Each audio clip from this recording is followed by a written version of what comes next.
មេសួរខ្ញុំបានឈ្មោះផាន់សុផាគឺជាសិស្សមកពីកម្រងអនាគតប្រសើរនៅអង្គការសហគមន៍យើងជំរាបសួរអ្នកទាំងអស់គ្នាខ្ញុំឈ្មោះហសុរិយា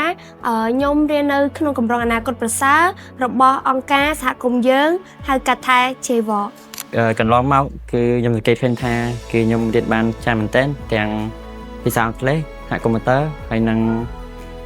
ជំនាញទុនផ្សេងខ្ញុំទទួលបានមេរៀនច្រើនមែនទែនជាពិសេសគឺភាសាអង់គ្លេសកុំព្យូទ័រហើយនិងមានមេរៀនពីភាពជាអ្នកដឹកនាំគឺឃើញថាឥឡូវខ្ញុំអាចនិយាយភាសាអង់គ្លេសជាមួយជនជាតិមួយចំនួនបានអាចទៅតាក់ទងខ្លះជាមួយប្រកបបានចំណុចដែលខ្ញុំពេញចិត្តជាងគេគឺ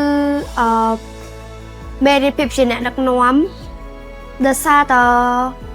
នៅពេលដែលយើងចង់ធ្វើអ្វីមួយយើងត្រូវមានភាពជាអ្នកដឹកនាំនៅក្នុងខ្លួន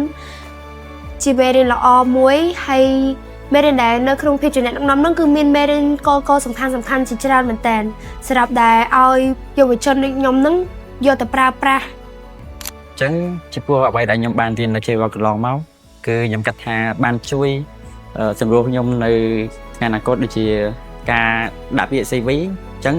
ចំណុចនេះគឺងាយស្រួលនៅពេលដែលខ្ញុំចេះស្វែងរកការងារជាមួយ apply ទៅរកការងារណាមួយគឺខ្ញុំដឹងមុនថាយើងគួរធ្វើអ្វីខ្លះអញ្ចឹងសម្រាប់ខ្ញុំគិតថា JVOC គឺជាសាលាមួយដែលល្អខ្ញុំគិតថាបើសិនជាសាលាអាចផ្សព្វផ្សាយបានឲ្យធំទូលាយជាងនឹងល្អចាដោយសារតែឥឡូវហ្នឹងយើងក៏ឃើញថាប្រទេសជាតិយើងក៏ពិបាកដែរហើយក៏មានសិស្សក្រីក្រច្រើនដែលគាត់ចង់រៀនអញ្ចឹងចង់ឲ្យ JVOC អាចផ្សព្វផ្សាយបានធំទូលាយអាចឲ្យពួកគាត់នឹងមកសិក្សារៀនសូត្របានអញ្ចឹងជាចុងក្រោយគឺខ្ញុំសូមថ្លែងអំណរគុណយ៉ាងជ្រាលជ្រៅទៅដល់ sponsor គេប្រកាសជួយ sponsor ពួកយើងដោយធ្វើឲ្យពួកយើងទទួលបានឱកាសក្នុងការអភិវឌ្ឍខ្លួនឯងដល់សប្តាហ៍ថ្ងៃជាចុងក្រោយខ្ញុំពិតជាអរគុណមែនទែនដល់ sponsor ដែលបានផ្ដល់ឱកាសឲ្យពួកខ្ញុំក៏ដូចជាមិត្តភ័ក្តិទាំងអស់បានចូលរួមសិក្សារៀនសូត្រនៅក្នុងគម្រោងអនាគតប្រសើរមួយនេះហើយខ្ញុំសង្ឃឹមថាអាច sponsor បន្ថែមទៀតដើម្បី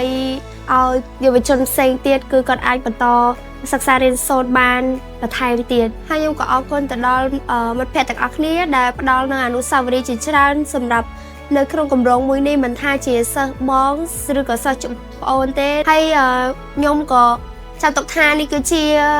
អនុស្សាវរីយ៍មួយដែលល្អមែនតើនៅកំឡុងពេល2ឆ្នាំនេះ